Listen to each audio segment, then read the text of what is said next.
Hi guys, my name is Mai, and today we're going to talk about TED Ed, and today's topic would be the dark history of arsenic. Let's go. Okay, wait a second because of these annoying ads. Okay, right. Dark history of arsenic. It was 120 BCE. Mithridates' father, the ruler of Pontus, had been poisoned by enemies. Fearing that his mother might poison him to usurp the throne, Mithridates went into hiding. When he reappeared, he committed himself to building the tolerance to poison, allegedly microdosing various toxins each day. When he reached his 70s and chose to die by sword, evading capture. No substance has perhaps been as constant an ally to insidious scheming as arsenic, the so-called king of poisons. Its naturally occurring, wildly disturbing metallic element, and in its chemically pure form, it isn't much of a threat because our bodies don't absorb it well. When arsenic combines with other elements, that thing gets dangerous. When arsenic reacts with oxygen, you may assume that it's common poisonous form. White arsenic, a powder that can be immediately lethal or kill over time. At a molecular level, white arsenic resembles phosphate, which is essential to the body's basic cellular reactions. When the white arsenic enters the body, it replaces sulfates, compromising critical processes like cellular energy production. The symptoms of arsenic poisoning overlap with common illnesses in history, and white arsenic is inconspicuously odorless and tasteless. These characteristics make it a choice in murder weapon. In ancient Greece and people encountered arsenic while mining and came to recognize its powers. The first preparation of white arsenic on record is attributed to Islamic Golden Age alchemist Hayyan around the 8th century. Poisoning became prevalent in Italy, where elites in the Venetian Council of Ten decided who to assassinate. That enlisted chemists, alchemists, to prepare the appropriate poison. The House of Borgia mastered the murderous art, reportedly wielding an arsenic-laced powder that they sprinkled into special gas goblets.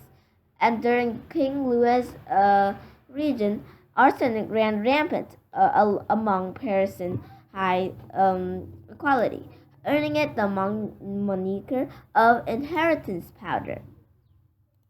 In year 1675, the 5-year affair of poison kicked off, with the noble woman confessing to murdering her fathers and brothers, revealing that Paris harbored an extensive underground network of poison peddling.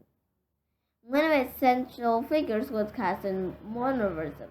In addition to performing divinations and black masses, she formulated a so-called love poison as well as more ghastly concoctions containing aconite, belladonna, and arsenic. One of her clients was a member of the royal court, whose husband died under mysterious consequences. Another was the king's own mistress.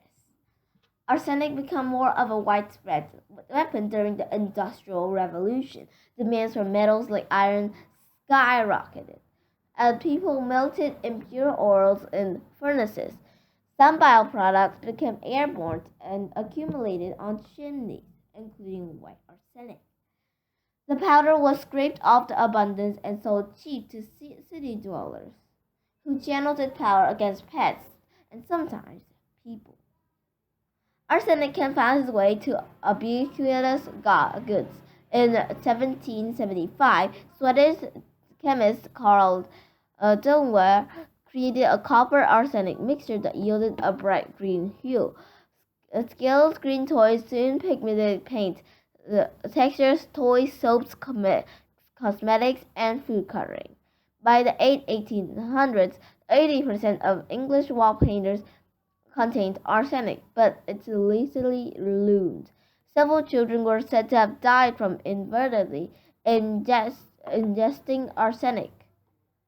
and public campaign finally had it banned from households. Meanwhile, deliberate arsenic poisoning persisted because of its forensic arsenic tests remained rudimentary.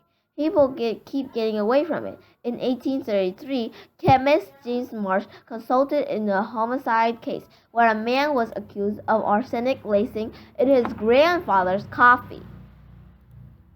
Marsh ran a standard test, which yielded a yellowy deposit, confirming the sample was positive for arsenic, but the result was chemically unstable. By the time Marsh presented into court, the color had deteriorated, and the jury acquitted the accused. So Marsh created a new test, whereby an arsenic-containing sample would react with zinc and acid to reduce arsenic gas. Once ignited, it could reveal a solid arsenic deposit. It was the first truly reliable test. Newer tests later took place and antidotes became available, but history remained laced with arsenic's reverse power, sprinkling the scandal and dashed with deceit. So thanks for listening and goodbye, guys.